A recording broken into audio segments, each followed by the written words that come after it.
আসসালামু আলাইকুম ওরহমতুল্লাহি ওবরাকাতু। বন্ধুরা, আজ জুম্মার দিন, সাপ্তাহিক ঈদের দিন। এই দিনটি সপ্তাহের শ্রেষ্ঠ দিন। আমাদের জন্য এই দিনটি খুবই গুরুত্বপূর্ণ একটি দিন।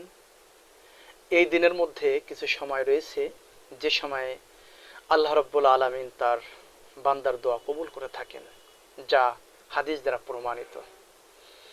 জুম্মার দিনে দোয়া কবুলের বিশেষ সময় কোনটি, সে উলামায়ে কেরামের মাঝে মতপার্থক্য রয়েছে। মতপার্থক্য থাকলেও অন্তত দোয়া কবুলের ব্যাপারে কারো দ্বিমত নেই।